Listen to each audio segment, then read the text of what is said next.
Louvado seja nosso Senhor Jesus Cristo, para sempre seja louvado. Sou Celso Deretti. Hoje, dia 29 de agosto, a igreja faz memória do martírio de São João Batista e ontem fez memória de Santo Agostinho. E esses dois grandes santos da igreja nos remetem àquilo que a teologia chama de os novíssimos. Os novíssimos compreendem a morte, o juízo, o céu e o inferno. Então, Santo Agostinho ele fala da cidade de Deus e da cidade dos homens. E hoje, o evangelho de hoje fala exatamente, temos João Batista, que viveu unicamente para construir a cidade de Deus, e Herodes, que viveu unicamente para construir a cidade dos homens. E claro que o destino de ambos foi totalmente diferente. Herodes teve um fim trágico, um fim medonho, e hoje São João Batista ele é celebrado, admirado, imitado no mundo inteiro. Então, cabe a nós aqui nos questionar sobre o que acontece conosco no dia da nossa morte. Eu estou vivendo para construir a cidade de Deus ou para unicamente preocupado com a cidade dos homens? Isso é muito sério, é mais sério do que a gente imagina. Eu vou ler aqui um texto extraído aqui do livro A Paixão de Cristo, Vida, Paixão e Glorificação do Cordeiro de Deus, de Ana Catarina Emmerich. Esse livro que deu origem ao filme A Paixão de Cristo, do diretor Mel Gibson. Ele decidiu produzir o filme depois de ter lido esse livro aqui. É da editora Mir, certo? M-I-R. E aqui Jesus, aqui é revelado a Ana Catarina Emmerich tudo o que aconteceu quando Jesus desceu à mansão dos mortos. Diz aqui, por fim o vi aproximar-se com ar severo do centro do abismo do inferno, que me apareceu sob a forma de um imenso edifício horrível, formado de negros rochedos de brilho metálico, cuja entrada tinha enormes portas terríveis, pretas, fechadas com fechaduras e ferrolhos que causavam medo. Ouviam-se uivos de desespero e gritos de tormento.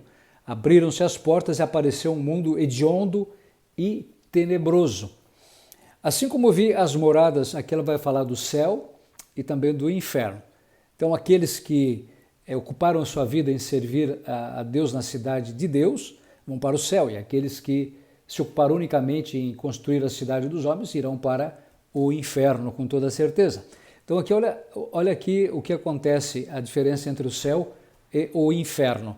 Assim como vi as moradas dos bem-aventurados, sob a forma de uma cidade, a Jerusalém celeste, com muitos palácios e jardins, cheios de frutas e flores maravilhosas, de várias espécies, conforme as inúmeras condições e graus de santidade, assim vi também o inferno, como um mundo separado, com muitos edifícios, moradas e campos, mas tudo destinado ao contrário, à tortura e às penas dos condenados.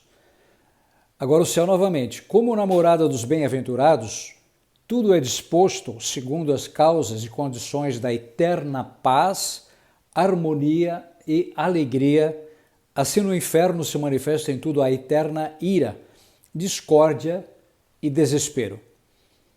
O céu novamente. Como no céu há muitíssimos edifícios, indizivelmente belos, transparentes, destinados à alegria e à adoração. Olha só.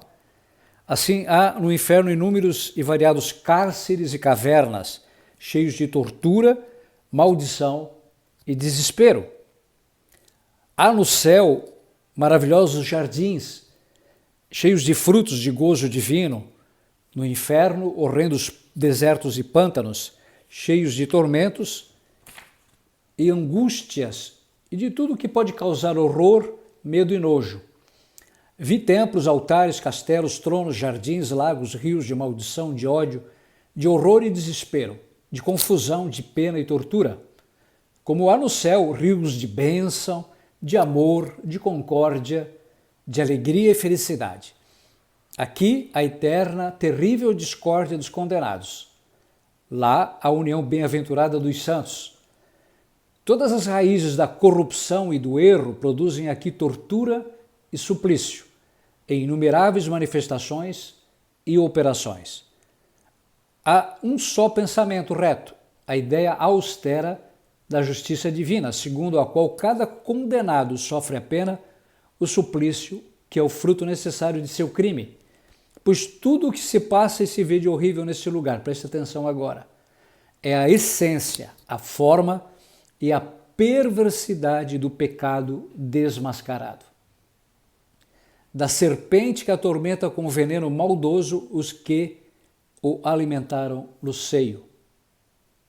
Olha só, meus irmãos, aqui está a grande realidade do céu e do inferno.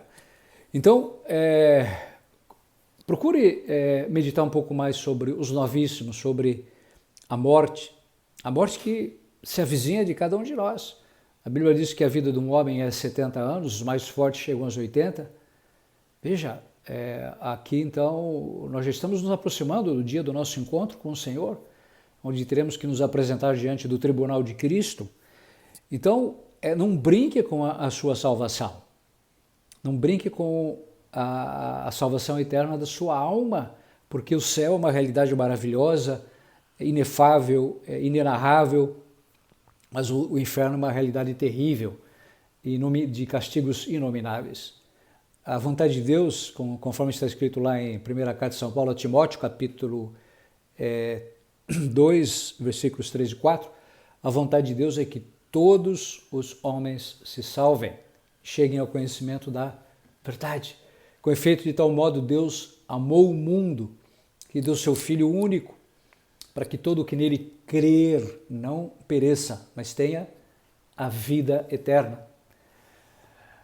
Presta atenção aqui, está escrito a carta a Tito, capítulo 3, versículos de 3 em diante, porque também nós, outrora, éramos insensatos, rebeldes, transviados, escravos das paixões de toda espécie, de paixões de toda espécie, vivendo na malícia e na inveja, detestáveis, odiando-nos uns aos outros. Mas um dia apareceu a bondade de Deus, olha que coisa linda, a bondade de Deus, nosso Salvador, e o seu amor para com os homens. Deus é amor. E não por causa de obras de justiça que tivéssemos praticado, mas unicamente em virtude de sua misericórdia. O Catecismo da Igreja diz que o Evangelho é a revelação em Cristo Jesus da misericórdia de Deus para com os pecadores. Veja, a misericórdia de Deus é infinita, insondável, porém a misericórdia de Deus não nos pode salvar. Nós somos salvos pelo arrependimento, que gera uma conversão, uma mudança de vida, uma adesão às verdades reveladas por Jesus. Mas quando nós nos arrependemos, não há pecado, diz a Igreja, por mais grave que seja, que a Igreja não possa dar o perdão. Sempre há o perdão quando há arrependimento, é a confissão dos nossos pecados a um sacerdote. Então não adie mais a sua confissão. Pensa no que é mais importante para você do que a vida eterna. Jesus diz que adianta o homem ganhar o mundo inteiro se vier a perder a sua alma. Por isso que aqui diz, ele nos salvou mediante o batismo de regeneração e renovação pelo Espírito Santo que nos foi concedido em profusão, por meio de Cristo, nosso Salvador, para que a justificação obtida por sua graça nos torne em esperança agora herdeiros da vida eterna. Herdeiros da vida eterna. Veja, nós somos herdeiros da vida eterna, mas nós podemos perder essa herança pela nossa incredulidade, pela nossa rebelião, pela nossa dureza de coração, pela nossa obstinação em permanecer numa vida de pecado, de vícios, de devassidões, longe da igreja, longe dos sacramentos. Queridos, olha, hoje São João Batista, ele nos lembra da urgência de nós nos convertermos. João Batista pregou unicamente a conversão que produz a remissão dos nossos pecados. Então não feche os teus ouvidos à voz de João Batista, para que um dia nós possamos estarmos todos juntos no céu. A Bíblia diz que vale mais vale mais a gente visitar a casa onde há luto do que uma casa onde há festa, porque aí nós pensamos no nosso fim. E aqui está a grande questão, que todos nós somos chamados, Colossenses 3, se portanto ressuscitastes com Cristo, buscai as coisas lá do alto, onde Cristo está sentado à direita de Deus. Afeiçoai-vos as coisas lá de cima e não as da terra, porque estáis mortos. Estáis mortos, veja, o dia da nossa morte já está decretado. E a vossa vida está escondida com Cristo em Deus, quando Cristo, vossa vida, aparecer. Então também vós aparecereis com Ele na glória, meus irmãos. Veja só. Que dia maravilhoso, um dia que nós entrarmos na posse da glória de Deus, adentrarmos os portões do céu e vivermos uma felicidade sem fim, onde não haverá mais dor, mais luto, mais lágrima, nem doença, nem morte, nem boleto para pagar, nem político corrupto para a gente suportar. Não haverá nenhuma injustiça. E nós viveremos eternamente na presença de Deus, eternamente, gozando de delícias eternas à direita de Deus. A Bíblia fala em torrentes de delícias por toda a eternidade. Sem fim, sem a eternidade, sem fim, para sempre, sempre, sempre, sempre. Numa vida eterna, gozo sem fim, felicidade sem fim. Vale a pena, irmãos, a santidade, busque a santidade, viva a santidade, a castidade, a caridade, a obediência à palavra.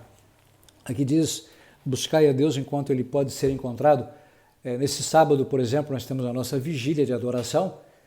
Nós iniciamos às 7h30 da noite com a Santa Missa, iremos até às 3 da manhã de domingo. Então, sábado agora, dia 31, com a abertura às 7h30 da noite, com a Santa Missa, iremos em adoração ao Santíssimo exposto sobre o altar até às 3 horas da manhã de domingo. Igreja Matriz São Sebastião, aqui em Balneário Camboriú, Santa Catarina. Seja muito bem-vindo, tá bem? Deus abençoe e que essa palavra faça você pensar um pouco mais sobre os novíssimos, a morte, o juízo, o céu ou o inferno. Sempre com aquela certeza de que, pelo teu batismo, você é herdeiro da vida eterna. Amém.